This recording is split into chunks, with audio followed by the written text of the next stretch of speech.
So, Jeanne, thanks very much for being with us today. Well, thank you. And I'm sorry about the the bait and switch that you said, but actually I think this is a far more important topic, at least at this moment. And I'm also, really surprised and grateful that how well I think this talk fits with Carol's talk. Carol, I greatly admire how you've really been thought through how you're actually teaching your students, and the Bloom's taxonomy that you showed is near and dear to my heart, and we have used it in the past too. And what I'm going to talk about, I don't think very many people do that, really purposefully think about how students are involved in archaeological learning, and I totally agree with you. It's one of the best vehicles there is for problem solving and critical thinking, and that's what I want to talk about here today, except we work on the pre-collegiate level. And the piece in particular is the Common Core State Standards, and okay, we've got it.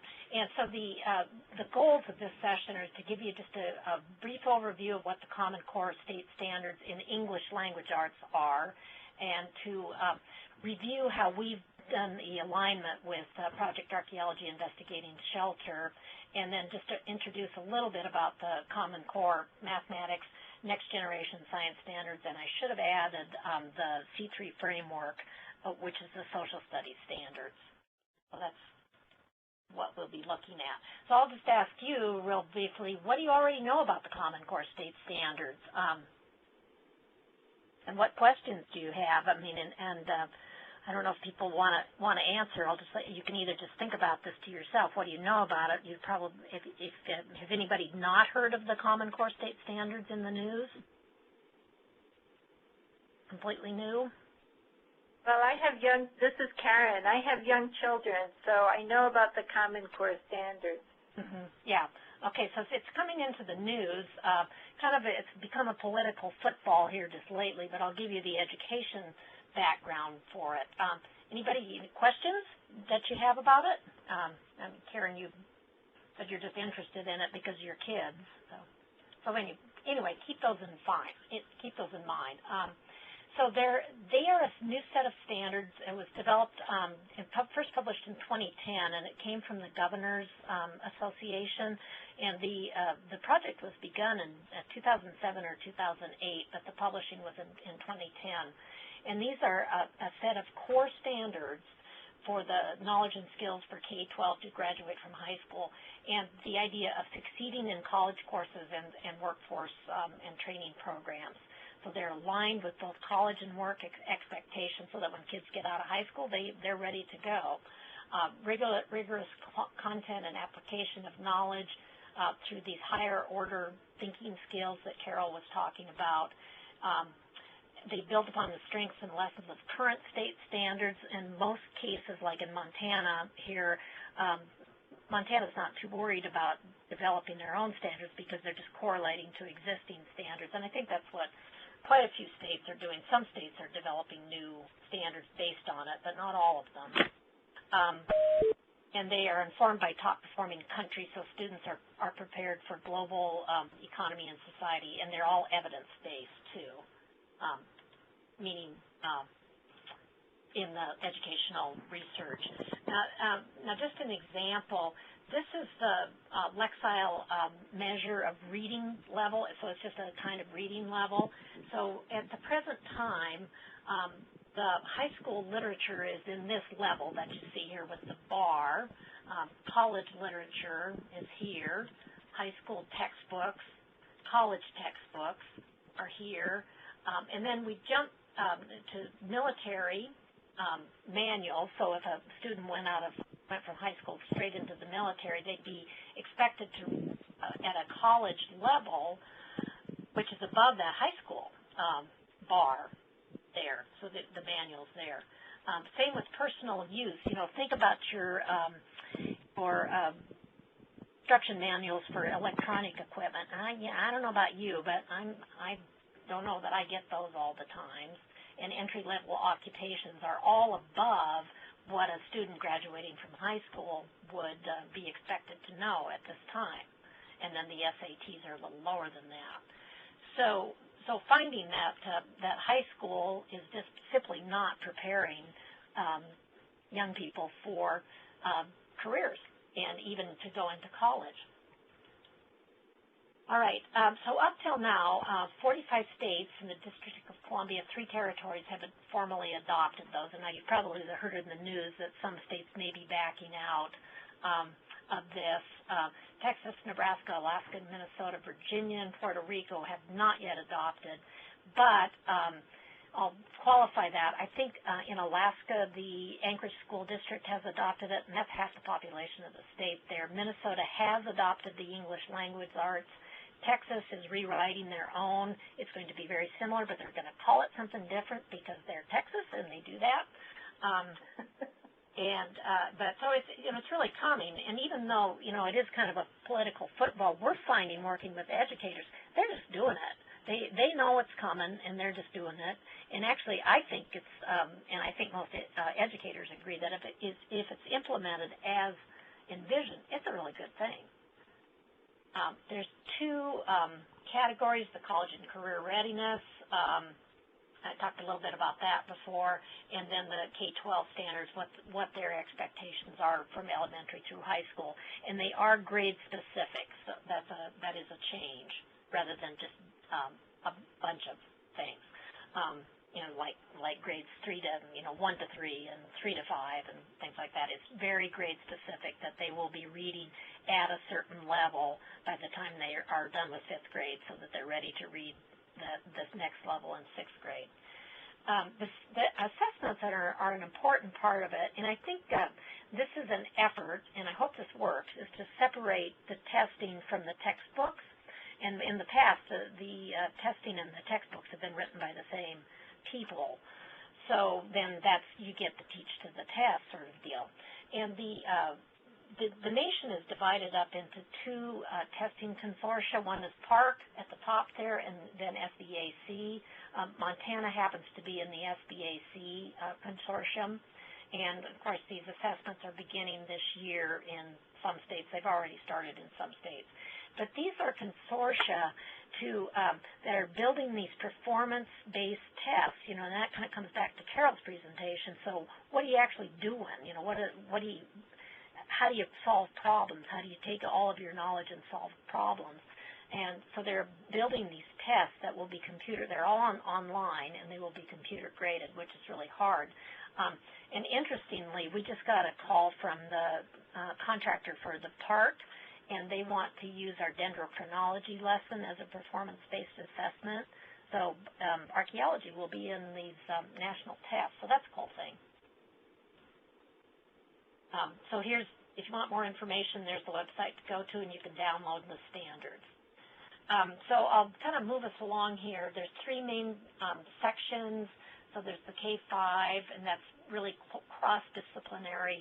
That's mostly what we've been working with so far. And then there's the 6 through 12 English language arts, and then history, social studies, and sciences. And I'll show you what we're doing with the K-5. So they're focusing on the results, not the means. So the states can do whatever they want to meet these standards. It's an integrated model of literacy so that the reading, writing, speaking, listening, and language is all part of it. Blended research and media skills, so they're actually expected to conduct research, consume media, and make sense out of it, and shared responsibility for students' literacy across the subjects. And you've probably heard that the English teachers are unhappy because they feel like they have to give up literature and poetry and those sorts of things. And that's not the intent at all. It's that English will still be English, but students should be reading in history and social studies. They should be reading nonfiction text in history and social studies, in science, in technical subjects, even in math. So they're supposed to be reading across the curriculum. And that's where archaeology really comes in, actually.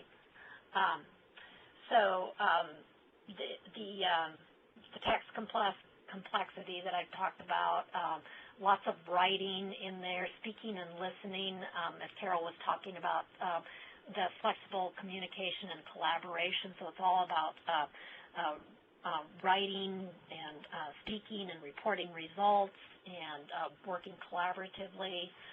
The language we don't work so much with because that's the grammar part of it.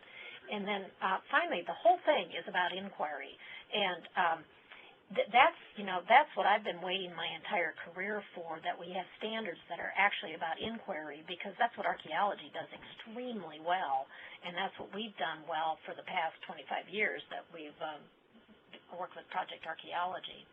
So I feel like it's finally here in my career.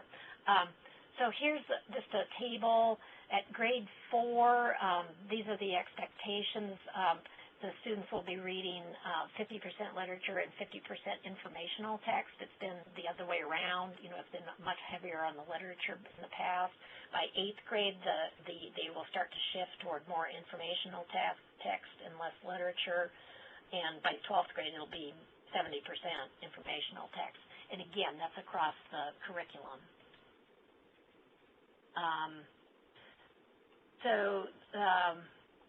In grade 4, again, instead of just what I did on my summer vacation, they're starting to learn to argue, to explain, to convey their experience, and then that goes up more and more argument, more explanation, and less personal experience as they move along. Okay, so what does this have to do with archaeology? Well, with Project Archaeology Investigating Shelter, first published in 2009, before the standards came out, so we're in the process of aligning it to these standards, and then all of our new materials were, of course, basing on the new Common Core State standards. But I'll show you what we did with Investigating Shelter. So I know this is kind of hard to read, and I don't expect you to read the whole thing here, but on the left we have the English Language Arts Standards for 4th grade, and I've listed out all of the standards that we found in Investigating Shelter. And the table's kind of funky because of the formatting there, but just look at the dots, whether they're green or black. So you can see that in some of these standards, we have almost all of the lessons or all of the pieces in Investigating Shelter have look at the SLS 1 down there. That's speaking that's in collaborative discussions. Every lesson works with that, and gathering relevant information. So all of the lessons work well with that. So, any questions? I mean, this is kind of huge to throw at you right now, but I'll just stop for a moment to see if there's any questions. Okay, so we shall plunge on then, if I can get my pointer back. Okay, so what you might be asking is, what about science and social studies? And that was a question that I had. So it's, again, that reading, writing, speaking, listening, that apply to all content areas. So all teachers are supposed to be looking at the English language arts. So no matter what the discipline, they're doing that. And for science, there's been, and of course I thought, well, that's great, but what about the big ideas of science and social studies, for example, like, how do you get at photosynthesis or the law of gravity or the Constitution or what have you? So here's the answer to that question, is the Next Generation Standards and the Framework for Science Education, which came out a couple of years ago, and you'll see there on the right that it's practices, content, and cross-cutting concepts there. And so it reinforces the vision for science education and all of the benchmarks. So the science education is built around 3 dimensions, and that's the scientific practices, the actual content, like the subjects, astronomy, earth science, life science especially, and then the cross-cutting concepts of it. So we looked at the practices quite a bit, because archaeology does really well for that, as Carol pointed out in her talk. So first of all, looking up at the practices, asking questions and defining problems. So we're doing that all the time in archaeology, planning and carrying out investigations, analyzing and interpreting data. We use math to represent relationships or to confirm hypotheses, engage in argument from evidence. So all of those sorts of things work really well in archaeology. And then here's these cross-cutting concepts, so searching for patterns, and of course that's the first thing you do, is in my experiences in archaeology, is you're really looking for those patterns, like Carol's map of where sites are located. So we might not do so much with cause and effect, but systems and system models, stability and change, so those kinds of things are places that we can work with archaeology. So here's the disciplinary core ideas, and so I think, with life sciences and earth science, we definitely fit in those those areas. So here's the book. You can get a free download of it, or you can buy a copy of it. And here's the URL for it. And I think the nap.edu. If you'll get there if you can find that. Okay, just a little more information. The next generation science standards, they do have the band levels, the K through 5, 6 through 8, and 9 through 12. And they have performance standards, again, that performance-based assessment, and their connections with Common Core state standards. I should have taken out that the public release has already happened. This is an old slideshow that I thought I got everything in there.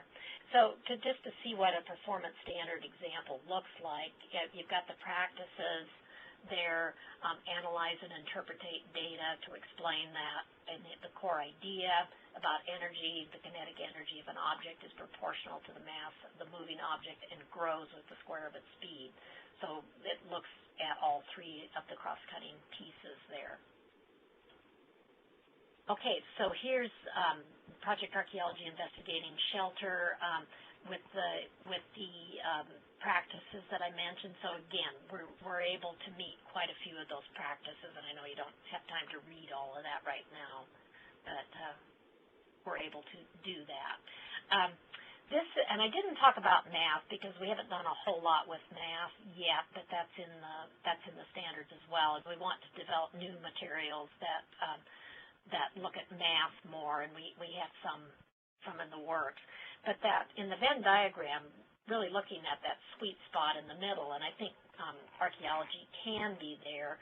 We can build strong content knowledge to comprehend as well as critique, value evidence, reason abstractly and quantitatively, get in some of the science stuff, engage in argument from evidence, construct explanations and design solutions there. So there's lots of ways that we can fit into the Common Core state standards. So we're working on that here.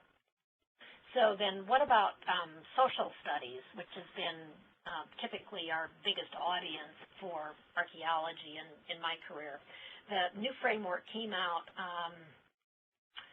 let's see, I think about, it was in January, so less than a year, and I actually haven't worked with that, but they added college, you saw college and career readiness, they also added civic life, so the C3 framework comes through there, and the NCSS is the National Council for the Social Studies, and they were looking at two audiences, school districts and practitioners, and I put down curriculum writers because, of course, that's what we do is that part of it. So you can download the social studies, the C3 piece at the socialstudies.org website, and I think it's right there on their front page, and that's a free download, or you can buy it, too, I believe. So what are they doing there? So they want to enhance the rigor of social studies disciplines, so especially geography, history, economics, and sociology, build critical thinking skills and problem solving, and especially that last part, and engage citizenship there. And, of course, they're also aligning their programs with the Common Core state standards in English language arts. So works pretty well for us. And here's what they're doing as, a way to sum up what they're doing. So again, we see a lot of the same things over there under Dimension 1, developing questions and planning inquiries. So that, again, that's what we do in archaeology all the time. Applying disciplinary tools and concepts, and they're looking at 4 main areas. Geography and history probably for us is going to be the main 2 subject areas. Dimension 3, gathering and evaluating sources. We do that all the time, developing claims and using evidence, again, very similar to the science piece. And then the Dimension 4, communicating and critiquing conclusions. So that, remember that evaluation piece on Carol's slide, that's getting to that place. And then finally, as citizens, taking informed action. And for us, we work a lot with the historic preservation issues. Well, what do you do when you have conflicts between preserving a historic place and progress, or building a road, or a new housing development, or something like that? So how do you take informed action about those issues? So that's how we work that piece there. And so for those of you who work with educational programs, with pre-collegiate classrooms, you're just going to have to align your materials to the Common Core State Standards. I think it's here to stay for a while. I mean, education always changes, and we always have to change with it. But I think for the moment, if you're going to get any traction with teachers at all, it has to be about the Common Core State Standards. Then also, so if you have existing materials, you're going to have to do some sort of correlation like we did. Second of all, create new materials using the Common Core State Standards, the National Next Generation Science Standards, and that C3 framework, so that teachers will recognize that when they see that, and they're ready to go with it. And we're doing that more and more. So that chart that I showed you with the dots on it, so hopefully that'll be full of ways that teachers can use our materials to meet their Common Core requirements. And then finally, if you're going to work in this area, and Carol mentioned the jargon too, that you need to learn the language to communicate with teachers and other educators. So you need to be somewhat informed about this so that they will understand what you're talking about, and vice versa, so we can have this conversation. And I think I forgot, I think somehow my last slide got chopped off, but my call to action here is there has never been a better time in history to get archaeology education into pre-collegiate education as there is right now with the Common Core State Standards, because that's what we do. And we do it very well. The California Council for Social Studies director, when she saw investigating shelter and some of our other materials, she made the statement, and I quote, "Project Archaeology is the Common Core." So that's just exactly what the message that we want to get out there, and we need all the help, of course, that we can with that, on both with Project Archaeology and with other programs, other archaeology education programs that are already out there. I think the time is now to really try to get this in front of teachers. And Karen, I was just thinking the paper that I wrote is, and that this goes with partially the paper I wrote for the SAAs. I could make that available to your network too, which summarizes some of this material and is the call to action for archaeologists as well, if that would be appropriate. That would be great, Jeanne. Okay, I'll send it. If you wanted to send it to me, I can distribute it to the folks who are on my email list for this webinar. Okay, all right, that sounds great. So, and I think that's it for me. So. Well, thank you very much. Oh, you're very welcome. Are there any comments or questions? This is Carol. I do have a question for you. Sort of having lived through the standards of learning in Virginia and their different iterations, one of the things we found was that once the standards of learning were enacted and adopted, it was very difficult to find teachers who had the time any longer to work with archaeologists in the classroom, despite the fact that we had had some very, very strong working relationships and students who, in the 4th and 5th grades in particular, who just really latched onto archaeology. One thing that strikes me about the Common Core is that you're getting out ahead of it. And so instead of reacting to, here these standards are, and, you really are demonstrating a much more active role. And I'm wondering whether or not there might be an audience with pre-service teachers at universities as they are training to become teachers. If they knew more about Project Archaeology and its relationship to the Common Core, they would be coming out of the universities getting ready to teach with that as part of their toolkit. Yes, I think that's a great idea, and we would love to get this in the hands of every teacher. And I think partially just because it shows, it gives them a piece that's ready to go in the classroom, so exactly. They have something, and also shows the relationship to the Common Core.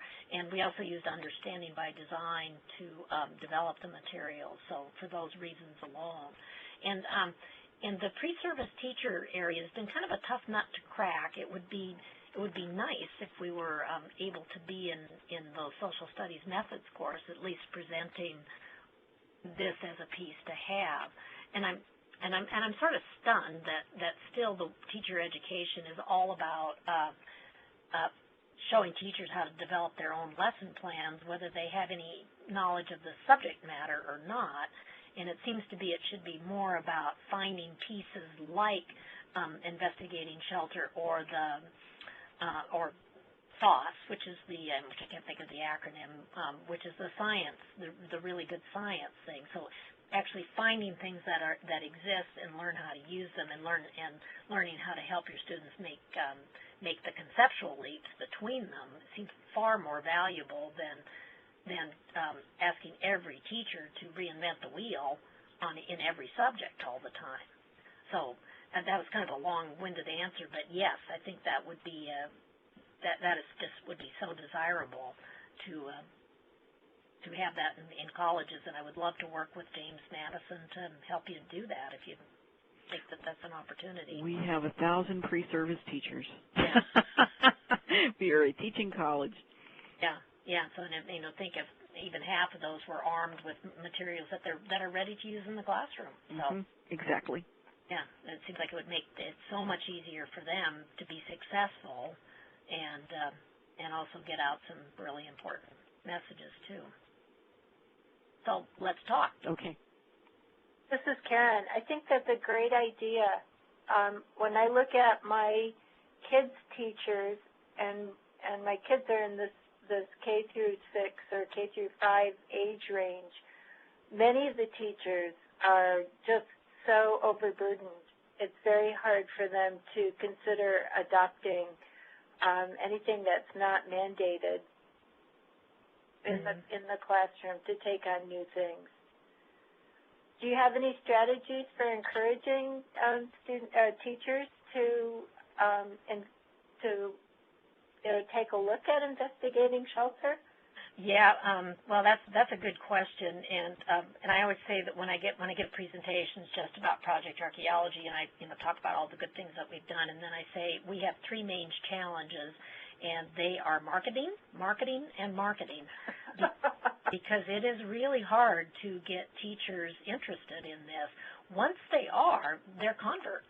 Once we get them and serve them with these materials, they're converts, and they say, oh my gosh, I can do this on Monday morning, and I can fulfill my standards with this. But actually getting them in the door is really tough, and that's been the main thrust of our work with Project Archaeology lately. We're actually becoming marketers. We have a student from the business college here on MSU campus working with us this year, and we're doing getting mentoring and marketing because we suck at marketing. You know, we're good at writing materials, but we're really terrible at marketing, and we just, you know, it's just not our skill set. So we're trying to make that part of our skill set here. So yeah, it's a hard thing. It's a really hard sell, and inquiry is still a hard sell, even though that's what it is now. That's what education has finally become. But teachers are still really afraid of inquiry because there's no right answer. It's open-ended, and they're really uncomfortable with that. The kids do better than the teachers do with it. Well, maybe I should have a conversation with you sort of offline and see if you have suggestions for ways that I could introduce this in the public schools where my kids go to. Yeah, and one thing that Courtney, our marketing person, says, if you can teach a lesson and actually show them how it works and how kids respond and how engaged they are and how they jump to those higher level thinking skills right away. And I've been in classrooms, and I mean, every hand is up. Every kid's hand is up. I mean, if teachers can see that, then that's our best selling point. And so if that's a possibility, and are you in Virginia too, Karen? No, I'm in Maryland. In Maryland, we have a program there, and Maryland's much more receptive. Virginia is, as you say, Carol, the SOL with Virginia really put a stop to archaeology. Yeah, it did. Maybe it's time to try to revisit that. And Virginia did not adopt the Common Core, but still, like I say, I think it's common. I think those states are going to be pressured into adopting it in some form sooner or later. And I think you might also have another venue. I know that there are a number of historic houses that have summer archaeological field schools for teachers for recertification credit. And if there were some way that you could bring Project Archaeology into those field schools, the teachers are there already learning archaeology. They would leave with the Project Archaeology materials. Perfect. Yeah, perfect. And of course, we're not in that part of the world, but but yes, and I know you're right, and that would be a perfect opportunity for us. And we're just stretched a little thin, but we would appreciate any connections and help with that we could come up with, and they could be part of our become part of our programming that way too. I'll send you a list from our neck of the woods. Okay, that'd be great. That'd be great. And Maureen Malloy with SAA is our coordinator for Maryland, D.C., and Northern Virginia. Oh, okay. And she hasn't done much with the rest of Virginia, but she's at SAA, and I'll pass that on to her, and maybe we can make some things happen with that. Well, that would be really interesting. Can you remind me, is there a teacher training part of it, or is it to the point where it's pretty self-contained? Well, we do offer professional development, and we think that's the most important thing, is to get teachers to workshops and institutes and online courses. Sure. And we have a national online course, because then they really become converts. We do distribute the materials now without the benefit of professional development, but we have a series of professional development videos, and every book that we sell without a workshop, we tuck one of those in, so at least they have some professional development about the piece, so they can see the lessons in action in a classroom, so they have some idea of what it actually looks like. You mentioned selling the workbooks. Can you mention prices? I think on our website, I meant to put in our website, which is just www.projectarchaeology.org, and you can spell archaeology either way. And the investigating shelter, the online price right now is $45. Oh, very reasonable. Yeah, it's very reasonable. Okay. And that's with the professional development video. I think it's probably going to go up a little bit here because we're just adding that right now, but at the moment it's $45. So. Okay. And it's so much cheaper than textbooks for a whole classroom. Yeah. And then we have a lot of online resources that go with that too. Like, for example, we do regional shelter investigations. We have an Earth Fast House in Maryland at Kings Reach, and the Poplar Forest Slave Cabin. Oh, perfect. for your area. We'd like to do, and we're working on a Fort Ancient site in Kentucky too that might be applicable for, at least for Virginia anyway. So we're trying to do all of the culture areas in North America plus historic shelters for those students to investigate. Well, I think I'm going to try and talk to my kids' teachers. I'll let you know how it goes. Okay, all right, sounds good. So the three of us have been dominating the telephone line. Do we have any comments or questions from the audience? This has been a very quiet crowd today.